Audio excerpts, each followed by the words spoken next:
दूसरी तरफ जू फर्स्ट प्रिजन में जाता है जहाँ गार्ड्स उससे पूछते हैं कि वो यहाँ पर क्या कर रहा है, तो वो बताता है कि मिनिस्टर ने उसे यहाँ पर सिक्योरिटी को चेक करने भेजा है। जिसके बाद वो कंट्रोल रूम में जाकर कहता है कि वो सिक्योरिटी को इम्प्रूव करने आया है और वो अपने लैपटॉप को निकाल कर कुछ टाइप करने लगता है, जिसकी वजह से उस रोबोट पे एक उल्लू का साइन बन जाता है और हम देखते हैं कि वो असल में स्पिरिट टेम्परर था जिसने जू का भेस बना रखा था। दूसरी तरफ जिनडेंग और क्रिस्पी नूडल्स की फाइट शुरू होने वाली थी। मैं सिर्फ टॉप कल्टिवेटर से फाइट करना चाहता हूँ, लेकिन जब वो क्रिस्पी नूडल्स पर अटैक करता है उसका उसके ऊपर जरा भी असर नहीं होता। ये देखकर वो हैरान हो जाता है और लगातार क्रिस्पी के ऊपर अटैक करने लगता है, लेकिन उनका भी उसके ऊपर कोई असर नहीं होता। जिसके बाद क्रिस्पी अपनी पावर्स का यूज करके जिनडेंग को अपनी तरफ खींचता है और गर्दन से उठाकर कहता है कि वो उसके मास्टर से लड़ने लायक अभी नहीं हुआ है। जिसके बाद वो उसके ऊपर अटैक करके जमीन पर फेंक देता है, लेकिन जिनडेंग ने अभी हार नहीं मानी थी और उसे यहीं पर रुकने को कहता है, तो क्रिस्पी नूडल्स मान जाता है। जिसके बाद जिनडेंग उसी पाम अटैक से उसके ऊपर भी हमला करता है, लेकिन क्रिस्पी अपनी एक ही उंगली से उसके अटैक को रोक देता है। दूसरी तरफ जू देख रहा था कि उन दोनों की फाइट की वजह से प्रिजन को काफी ज्यादा एनर्जी मिल चुकी है। वहीं क्रिस्पी नूडल्स की पावर्स को देखकर जिनडेंग हैरान हो रखा था। जिसके बाद क्रिस्पी फिर से जिनडेंग के ऊपर अटैक करता है, जिसकी वजह से उसके मुंह से खून निकलने लगता है। इन सब से वो गहरे सदमे में आ रखा था और क्रिस्पी उससे पूछता है कि वो इतना ताकतवर है, लेकिन उसने उसका नाम पहले कभी नहीं सुना। इसके बाद हम पास्ट का सीन देखते हैं जब उसका मास्टर उससे कहता है कि वो बहुत स्ट्रॉन्ग और स्पेशल है, जो कि मल्टीवर्स साइज के साथ पैदा हुआ है। अब उनके पास उसे सिखाने के लिए कुछ भी नहीं था, तो वो उसमें अपनी एनर्जी ट्रांसफर करके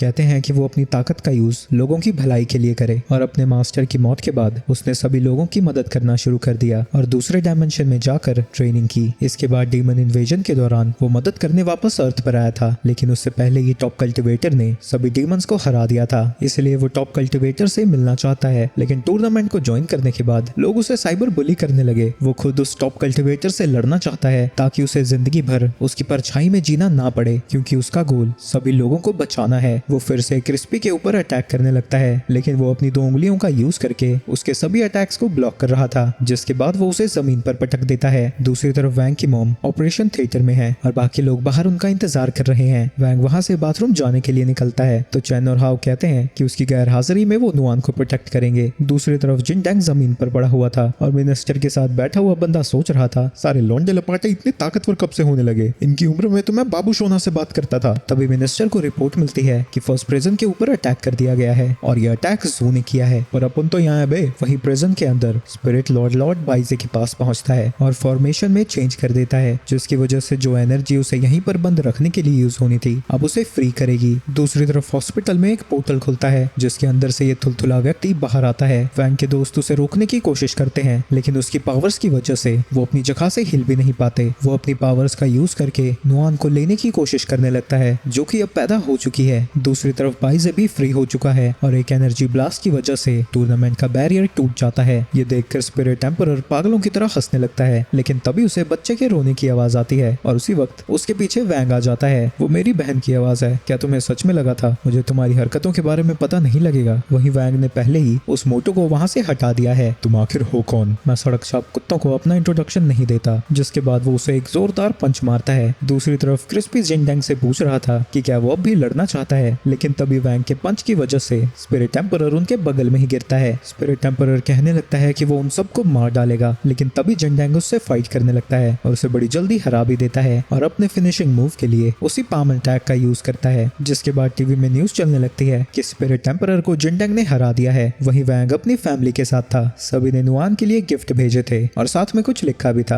और वैंग ने लिखा था कि काश उसे भी उसकी तरह क्रिस्पी नूडल्स पसंद हो। ये गोल्डन ब्लेड हमारी फैमिली में कई जनरेशन से है, अब समय आ चुका है कि तुम इसे संभालो। अरे बाप रे, इतना सोना कितने पैसे मिलेंगे बेच के? नहीं, मैं इसे संभाल कर रखूंगा। इस ब्लेड में हमारे फाउंडिंग एंसेस्टर की सोल है, अगर तुम इसे संभाल सकते हो तो ये तुम्हारा होगा। लेकिन जैसे ही वो ब्लेड चैन को देते हैं, वो उसे लेकर नीचे गिर जाता है। ये देखकर वो ब्लेड को वापस उठाकर वहीं पर रख देते हैं। कभी कभी सोचता हूँ मुझे डीएनए टेस्ट करा लेना चाहिए। ये सुन के बेचारे चैन को बड़ा सा सदमा लगता है और वो दुखी होकर वहाँ से जाने लगता है। जैसे ही वो बाहर निकलता है, एक पोस्टर आकर उसके मुंह पर तमाचा जड़ता है। वो पोस्टर उससे कहता है कि अपनी ताकत बढ़ाने के लिए उसे प्रोटीन सेक्ट को ज्वाइन करना चाहिए। ये देखकर वो बड़ा खुश होता है। दूसरी तरफ वैंग की मां नुआन से परेशान हो रखी थी, क्योंकि इतनी छोटी उम्र में भी उसके पास टेलीकिनेसिस पावर्स हैं। तभी वैंग आकर उसके मुंह में दूध की बोतल डालकर उसे शांत कराता है, क्योंकि उसके अलावा नुआन की पावर्स को कोई और कंट्रोल ही नहीं कर सकता। तभी उसके घर में भी वही पोस्टर चमकने लगता है, जो कहता है कि पावर्स को कंट्रोल करने के लिए उसे अपनी अपने मसल्स को ट्रेन करना होगा। इसके बाद वैंग उस जगह पर पहुंच जाता है और वो नुआन को भी लेकर आया था। ओए बच्चे, ये जगह बच्चों के लिए बहुत खतरनाक है। मैं खुद को रजिस्टर नहीं करने आया, ये बहन आएगी मेरी। इसके बाद वहाँ पर सन आती है और बताती है कि VIP black gold card members अपने साथ 2 मेंबर्स को फ्री में ला सकते हैं, तो वो ऑफिशियल उन्हें अंदर आने देता है। सन उन्हें बताती है कि यहाँ के इक्विपमेंट्स ट्रेनिंग के लिए सबसे बेस्ट हैं। तभी उनकी नजर चैन पर जाती है, जो कि ट्रेनर से अपनी ताकत बढ़ाने के लिए गिड़गिड़ा रहा था। वो उससे पूछता है कि क्या उसके पास ब्लैक गोल्ड कार्ड है।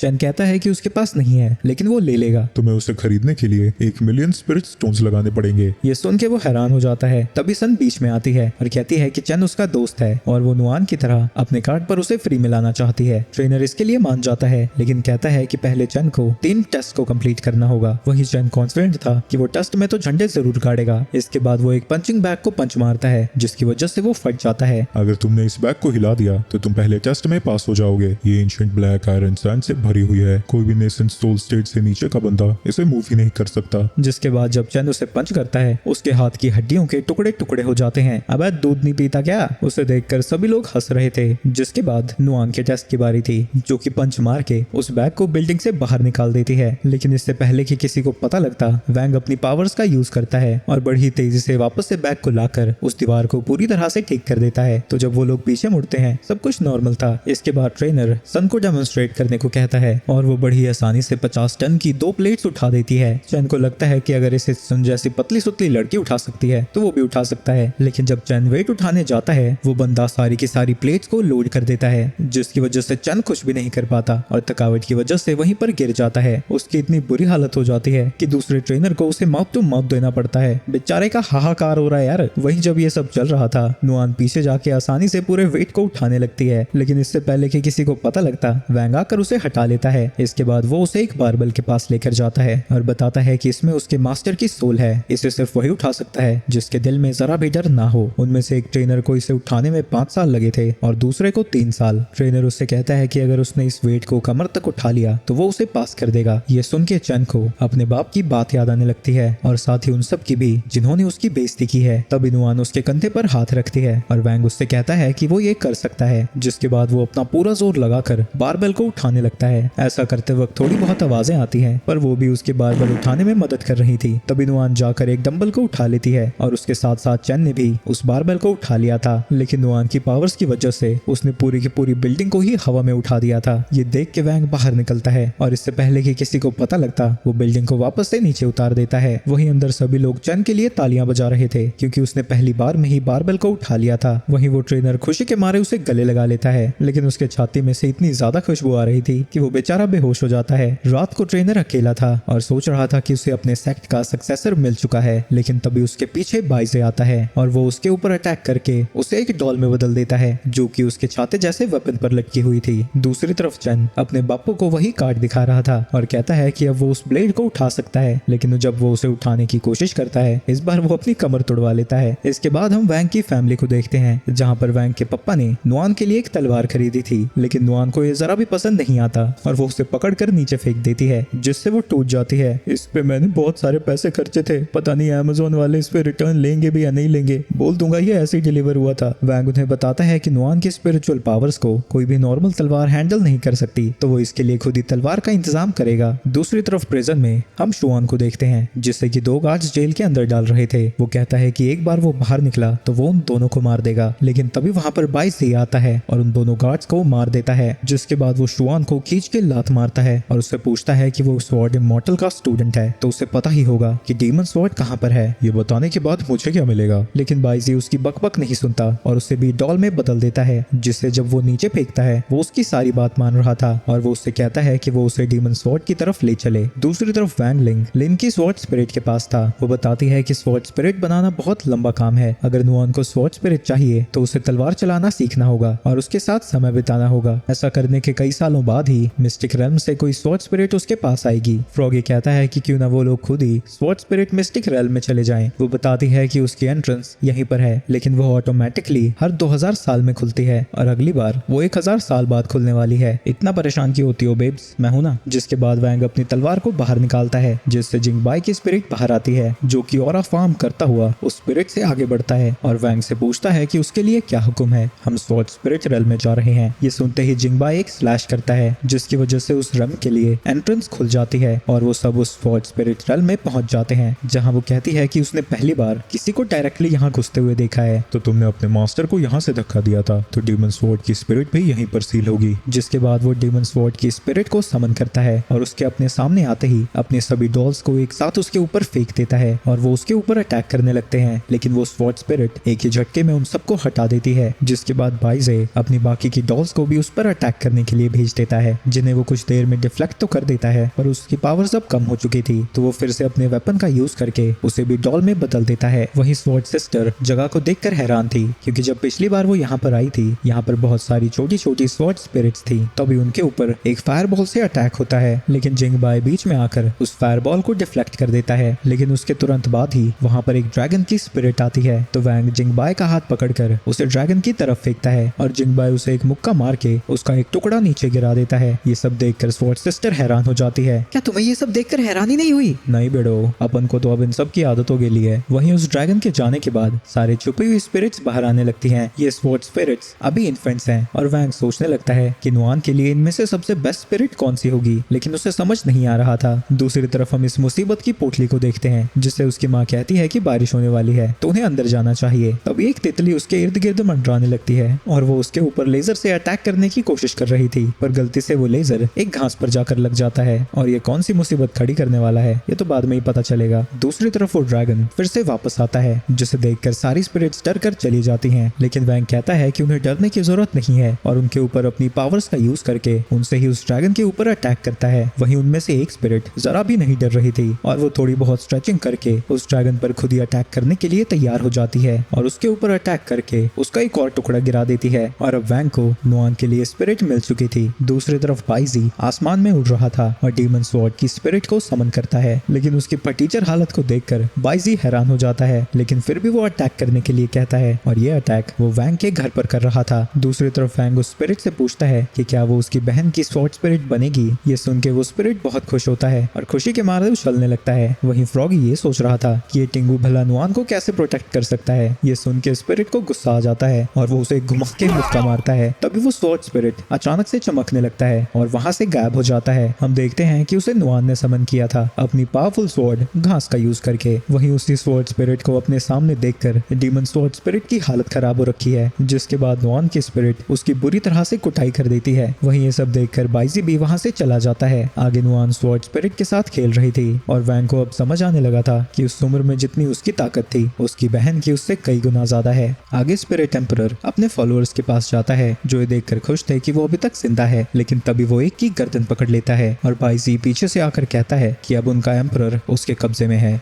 जिसके बाद एम्परर सभी गार्ड्स को मारने लगता है। वो कहता है कि अब उसे थोड़ी और स्पिरिचुअल एनर्जी चाहिए, फिर वो डाउ एंसेस्टर्स का ट्रेजर ओपन कर पाएगा। तभी वहां पर उसके अंदर का डीमन आता है और वो उसे अपनी डॉल्स खिला देता है। जिसके बाद वो एक पोर्टल खोलता है जो कि चांद को अर्थ से जोड़ता है और उस पोर्टल के थ्रू बाइजी चांद के ऊपर पहुंच जाता है। दूसरी तरफ स्कूल में मिस पान की क्लास शुरू होने वाली है और पान कहती है कि वो लोग उसे ऐसे ना देखें जैसे वो कोई स्ट्रिक्ट टीचर हो। आगे हम देखते हैं कि वैंग अपनी छोटी बहन के साथ स्कूल पहुंचा है। पास्ट के सीन में हम देखते हैं कि जब वैंग स्कूल के लिए तैयार हो रहा था, नुआन उसका पीछा छोड़ने को तैयार ही नहीं थी। बार बार मना करने के बाद भी वो उसके ऊपर ही चढ़ती रहती है, तो उसकी मदर ने कहा कि वो नुआन को स्कूल ले जाए। जिसके बाद वैंग पैन से परमिशन मांगने जाता है, जो पहले तो मना कर देती है, लेकिन जब नुआन अपने क्यूट अटैक का यूज करती है, उसका दिल भी पिघल जाता है, यहाँ तक कि वो उसके लिए स्कूल के कपड़े भी सिलवा देती है। आगे पैन उन्हें पढ़ा रही थी कि ओरिजिनल कल्टिवेटर, जिन्हें कि डाउ एंसेस्टर के नाम से भी जाना जाता है, उन्होंने हेवनली डाउ बनाया था और ताकि वो किसी गलत के हाथ में ना जाए, उनके सीक्रेट्स को मून पर सील कर दिया और आज वो सीखने वाले हैं कि मून पर कैसे जा सकते हैं। इनफ स्पिरिचुअल एनर्जी इकट्ठा करने के बाद एक पैसेज खोला जा सकता है जो कि सीधा मून पर खुलेगा। सन पूछती है कि इसके लिए कितनी एनर्जी की जरूरत है। पैन कहती है कि उसके बारे में कुछ भी नहीं कहा जा सकता, लेकिन उन लोगों के पास इतनी ही एनर्जी है कि वो आसपास कहीं भटकेंगे और वो असेशन टेक्निक को उन्हें प्रैक्टिस करने को कहती है। हमेशा की तरह हमारा होनहार लड़का चंद सबसे पहले पोर्टल ओपन करता है, जो कि सीधा वॉशरूम में खुलता है, जो देखकर वो बंदा उसे चाटा मार देता है, क्योंकि अब उन सबको पता लग चुका था कि उसके दोस्त उसे सेंटीमीटर क्यों बुलाते हैं। इसके बाद सनरॉन्ग की बारी थी,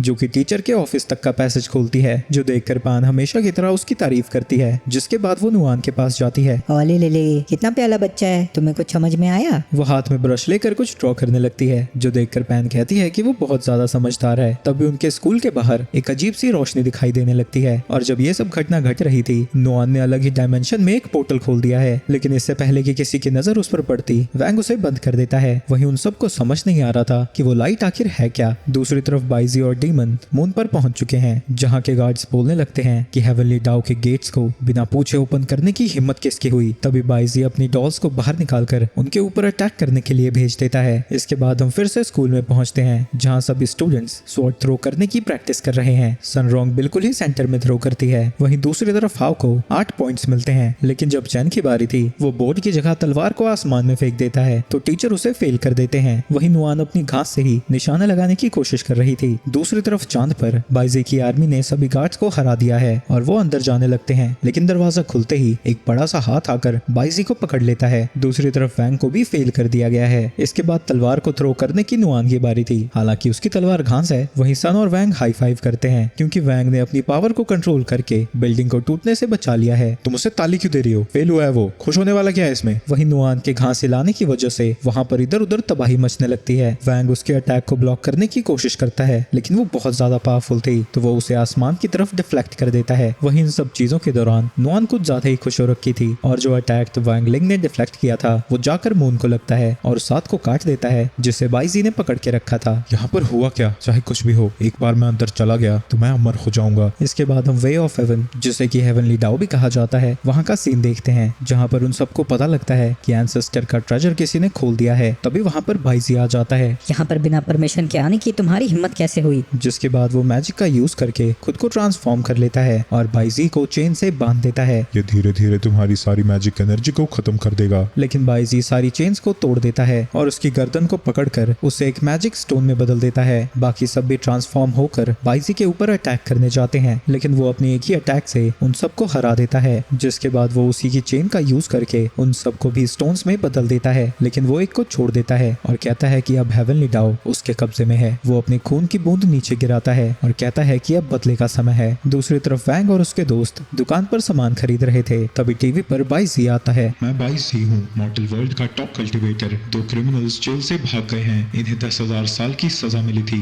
एक का नाम वैंग लिंग है, जिसका क्राइम नूडल्स खाना है, और दूसरे का नाम वैंग नुआन है, जो कि असल में एक डीमन है। ये लोग दुनिया के लिए बहुत बड़ा खतरा है। जो भी इन्हें पकड़ेगा उन्हें 10 बिलियन स्पिरिचुअल स्टोन मिलेंगे। आसपास के सारे लोग बाइजी के कंट्रोल में आ चुके थे और वैंग के दोस्त ही उसे पकड़ने की कोशिश करने लगते हैं, लेकिन वैंग उनसे बचकर जाने लगता है। लेकिन सनरोंग भी उसके खिलाफ हो चुकी थी, क्योंकि उसकी मेमोरीज में वैंग के साथ वो नहीं बल्कि कोई और लड़की है और वो इस धोखे के लिए उसके ऊपर अटैक करने लगती है। तो वैंग को वहां से भी बचकर भागना पड़ता है और सारे स्टूडेंट्स उसका पीछा कर रहे थे, यहाँ तक कि वो उसके ऊपर अपनी तलवार भी फेंकने लगते हैं। लिन बाइजी से कहती है कि वो उन्हें रास्ता दिखाए, तो बाइजी उन्हें बताता है कि इस वक्त वैंग हेवनली पैराडाइज की तरफ जा रहा है। वहीं वैंग के पास जू और उसके सोल्जर्स पहुंच चुके हैं, जो कि फ्रॉगी को पकड़ लेते हैं। जू कहता है कि वो उसके पेरेंट्स से पूछताछ करें और वो घर में नुआन को पकड़ने जाते हैं। जू कहता है कि वो फिक्र ना करे, वो उसे कुछ भी नहीं करेंगे। तभी नुआन बबल्स फुलाने लगती है, जो देखकर वो सब हंस रहे थे, लेकिन जैसे ही वो एक बबल को टच करते हैं वहाँ पर एक धमाका हो जाता है, जिसकी वजह से जू गुस्से में नुआन को पकड़ने जाता है, लेकिन नुआन हवा में उड़कर उससे बच जाती है और वो अपने मैजिक का यूज करके घर के सामान से उनकी धुलाई करने लगती है। दूसरी तरफ वैंग भी सबसे बचता हुआ भाग रहा है और वो सन के अम्यूजमेंट पार्क में पहुंच जाता है, जहाँ पर सन ने अपने ग्रैंडपा को कहकर बैरियर को एक्टिवेट करा दिया है। तो उसे लगता है कि वैंग वहां से नहीं निकल सकता। सारे गार्ड्स वैंग के ऊपर फायर करने लगते हैं, लेकिन एक भी गोली उसे छू तक नहीं पाती और वो चुटकी बजा के उन्हें नीचे गिरा देता है। इसके बाद सन उसके ऊपर अटैक करने जाती है, लेकिन वैंग उसके सभी अटैक्स को डॉज कर रहा था और तलवार तोड़ने के बाद उसे किस करता है, जिसकी वजह से उसकी सारी मेमोरीज वापस आ जाती हैं और बाइजी का स्पेल टूट जाता है। सन उससे माफी मांगने लगती है, लेकिन वैंग उससे कहता है कि इसमें उसकी कोई गलती नहीं थी। बाइजी ने पूरी दुनिया की मेमोरीज को बदल दिया है। तुमने बिल्कुल सही समझा, पर तुम अब कुछ कर भी नहीं सकते। मैं हेवनली डाउ में पहुंच चुका हूँ, यहाँ पर तुम जैसों का पहुंचना नामुमकिन है। सन वैंग से कहती है कि वो दुनिया को बचाए, वो यहाँ पर उसके दोस्तों को रोकेगी। तो वैंग उसकी मदद करने के लिए अपनी तलवार उसे दे देता है। इसके बाद वैंग सबसे पहले घर पर जाता है, जहाँ नुआन अभी तक खेल रही थी और उसने जितने भी गार्ड्स आए थे उनको पीट कर वहीं पर रखा हुआ है। जिसके बाद वो नुआन को गोदी में लेकर ऊपर जाने लगता है। वहीं बाइजी पागलों की तरह हंस रहा था, क्योंकि उसे लगता है कि वो आसानी से उन दोनों को हरा सकता है। लेकिन तभी वहाँ पर वैंग पहुंच जाता है। बाइजी को समझ नहीं आता कि ये हो क्या रहा है, क्योंकि उसने तो यहाँ के गेट्स को सील कर दिया है। मेरी अलमारी सीधा यहीं पर खुलती है। ये कैसा घटिया सा मजाक है? मुझे कितने साल लगे यहाँ पर आने में, और तुम्हारे घर में दरवाजा यहाँ का। पर अब कोई फर्क नहीं पड़ता, मैंने 7 हेवनली डाउस को अब्सॉर्ब कर लिया है। अब मुझे कोई नहीं हरा सकता। चुप कर बे झिंगूर, इस एनिमे में इमोर्टल इमोर्टल किंग मुझे बुलाते हैं, तुझे नहीं। और वो नुआन के साथ मिलकर उससे लड़ने के लिए तैयार हो जाता है। बाइजी उन दोनों के ऊपर हंस रहा था और कहता है कि उन दोनों को खाने के बाद वो पूरी दुनिया पर राज करेगा। वैंग याद करता है जब उसने अपनी तलवार सन को दी थी, उसने कहा था कि वो बेफिक्र होकर यहाँ से जाए, वो उनके दोस्तों का ध्यान रखेगी। मैं अकेला नहीं हूँ, मेरे साथ वो लोग हैं जिन पर मुझे सबसे ज्यादा भरोसा है। बाइजी उसके ऊपर हंसता है और अटैक कर देता है, लेकिन वैंग बड़ी ही आसानी से उसके अटैक को ब्लॉक करता है और बाइजी पर काउंटर अटैक करता है, जिसके बाद वो अपने मैजिक का यूज करके उसे किसी और जगह पर ही टेलीपोर्ट कर देता है। वैंग उसकी तरफ बढ़ने लगता है तो बाइजी ट्रेनर की डॉल को समन करता है और उसमें और मैजिक डालकर उसका साइज बढ़ा देता है। वो वैंग के ऊपर अटैक करता है, लेकिन वो उसके अटैक को ब्लॉक करके उसके हाथ को ही तोड़ देता है, जिसके बाद नुआन उसे ऐसी लात मारती है जिससे वो उड़ता हुआ पीछे जाकर टकराता है। ये देखकर उसका वेपन कहता है कि पहले वो उस बच्चे को खा जाए, फिर उस लड़के से निपटे। अचानक से वो अपने वेपन को फेंक कर वैंग के ऊपर अटैक करता है, लेकिन वो उसके अटैक से बच जाता है और उल्टा बाइजी के हाथ को पकड़कर जमीन पर बार बार पटकने लगता है। वहीं उस डीमन के साथ नुआन भी कुछ ऐसा ही कर रही थी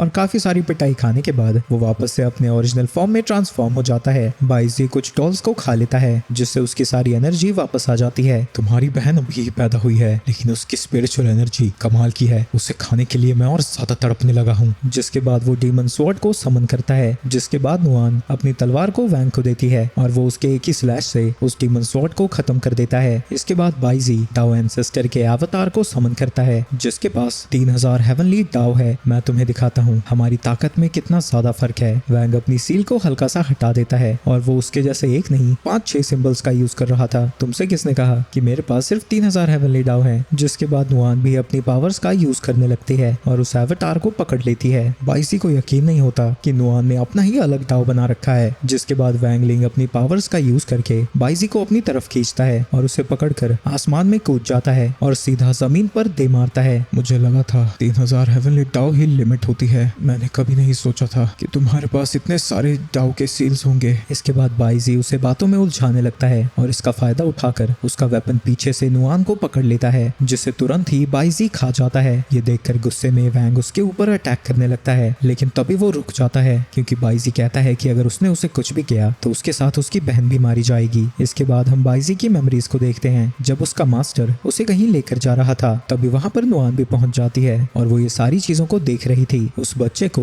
नाइट स्कल का वाइस प्रेसिडेंट पकड़ने आता है क्योंकि वो उनके प्लान के लिए बहुत ज्यादा जरूरी है और इस बच्चे के लिए उसने उसके रिलेटिव्स, माँ बाप सबको ही मार दिया है। लेकिन उसका मास्टर मना कर देता है और इससे पहले कि वो उसके ऊपर अटैक करता वो अपने वेपन में उसे बांधकर स्पेशल मैजिक से उसे कहीं और पहुंचा देता है। जिसके बाद वो उसके मास्टर को भी मार डालता है और अपने मास्टर से कहता है कि वो फिक्र ना करे, उसने उसके पीछे सोल चेजिंग हाउंड को लगा दिया है। दूसरी तरफ बाइजी उस वेपन के साथ अकेला भटक रहा था, तभी उसके पीछे वही हाउंड आ जाता है जो उसके ऊपर अटैक करने लगता है और बाइजी जब खुद को बचाने के लिए अपने वेपन को आगे करता है वो गलती से उसे मार देता है और वो वेपन उस हाउंड को एक डॉल में बदल देता है और बाइजी से कहता है कि अगर वो ताकतवर बनना चाहता है तो वो इस डॉल को खा जाए। उस वेपन का असर बाइजी पे होने लगता है और वो उस डॉल को खा जाता है। उस दिन के बाद से ही वो समझ चुका था कि दुनिया में न्याय जैसा कुछ भी नहीं है, रूल्स मॉरल्स सब कुछ बकवास है। दुनिया का सिर्फ एक ही असूल है, जो ताकतवर है वो कमजोर को दबाएगा और उसे खा जाएगा। वो दुनिया का टॉप कल्टीवेटर बनकर उसके लॉज को बदलना चाहता है और उसे लगता है कि नुआन को खाकर वो ऐसा कर पाएगा, लेकिन उसके भाषण के खत्म होने से पहले ही नुआन उसके मुंह पर मुक्का धर देती है। ये किस तरह का घटिया लॉजिक है? सुबह जो निकालते हो वही खा लेते हो क्या? ये क्या हो रहा है भाई? ये तो अभी पैदा हुई थी, बात कैसे कर रही है? तो बहुत कर सकती हो।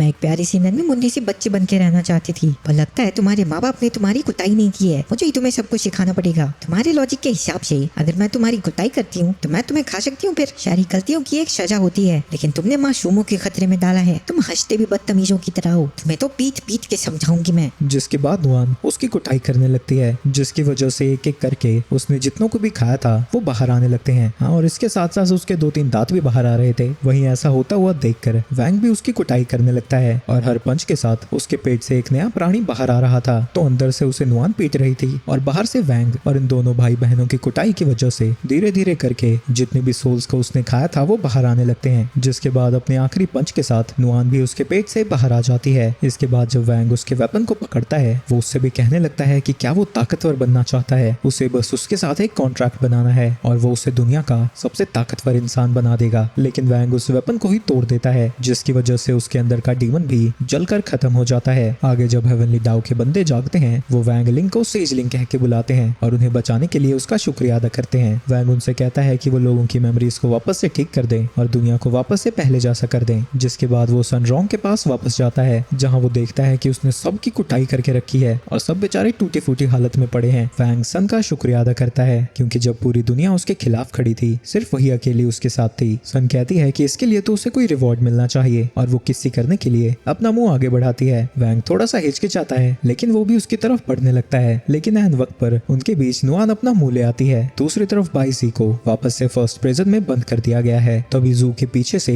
वही डीमन आता है और अपने हाथ को उसके आर पार कर देता है। जिसके बाद वहाँ पर वही बंदा आता है जिसने उस वाइस प्रेसिडेंट को अब्सॉर्ब किया था, जो कहता है कि एक दिन वो वैंग को खत्म कर देगा। इसके बाद वैंग की फैमिली नुआन का पहला बर्थडे सेलिब्रेट कर रहे हैं। वैंग का फादर कहता है कि जब से वो पैदा हुई है उसने उनकी जिंदगी में खुशियां भर दी हैं और आज वो देखने वाले हैं कि नुआन कौन सा रास्ता चुनेगी। सबने एक एक चीज को जमीन पर रखा हुआ था, लेकिन नुआन उनमें से किसी को भी नहीं चुनती और अपने खिलौने को ही चुनती है और कहती है कि वो अपना रास्ता खुद बनाएगी। तो भाई लोग, ये सीजन भी यहीं पर समाप्त होता है। अगला सीजन शायद अगले साल आएगा, तो तब तक के लिए चैनल को लाइक कर देना और वीडियो को सब्सक्राइब करते जाना।